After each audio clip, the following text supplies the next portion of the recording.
ಸಂಭ್ರಮ ಭಾಳ ಚೆನ್ನಾಗಿದೆ. ನಾವು ಊರು ಬಿಟ್ಟು 40-45 ವರ್ಷ ಆಯಿತು ಶಿವಮೊಗ್ಗದಲ್ಲಿರೋದು. ಆದರೂ ಇವು ಎಲ್ಲರೂ ಅಷ್ಟೇ ಊರಿಂದ ಹೊರಗಡೆ ಇದ್ದರೆಲ್ಲರೂ ಕೂಡ ಇದೊಂದು ಸುಗ್ಗಿ ಹಬ್ಬದಲ್ಲಿ ಸೇರಿ ಸಂಭ್ರಮಿಸುವಂಥ ಹಬ್ಬ. ಇಲ್ಲಿಂದ ನಮ್ಮೂರಿಂದ ಹೊರಗಡೆ ಹೆಣ್ಣು ಮಕ್ಕಳನ್ನ ಹೊರಗಡೆ ಕೊಟ್ಟವರು ಕೂಡ ತೋರ್ಮನೆ ಹಬ್ಬಕ್ಕೆ ಯಾರೂ ತಪ್ಪಿಸಲ್ಲ.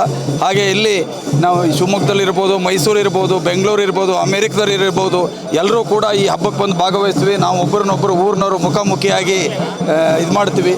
ದೇವರು ಕೂಡ ನಮ್ಮ ಮೇಲೆ ಪ್ರೀತಿ ಇಡುತ್ತೆ. ಕಾರಣ ಏನಂದರೆ, ಒಂದು ಉದಾಹರಣೆ ಅಂದರೆ, ನಾವು ಒಂದೊಂದು ಸಲ ಅನಿವಾರ್ಯ ಕಾರಣ ಹಬ್ಬಕ್ಕೆ ಬರಲಿಲ್ಲ ಅಂದರೆ ನಮ್ಮ ಜೊತೆಗಿದ್ದವ್ರು ಬೇರೆಯವ್ರು ಬಂದಾಗ ಅವನು ಯಾಕೆ ಬರಲಿಲ್ಲ ಅಂತ ದೇವರು ಕೂಡ ನಮ್ಮನ್ನು ಕೇಳ್ತವೆ. ಅಂದರೆ ದೇವರು ಕೂಡ ನಮ್ಮ ಮೇಲೆ ಅಷ್ಟು ಮಮಕಾರವನ್ನು ಇಟ್ಕೊಂಡಿದ್ದಾರೆ ನಮ್ಮ ಊರಿನ ಗ್ರಾಮಸ್ಥರ ಮೇಲೆ.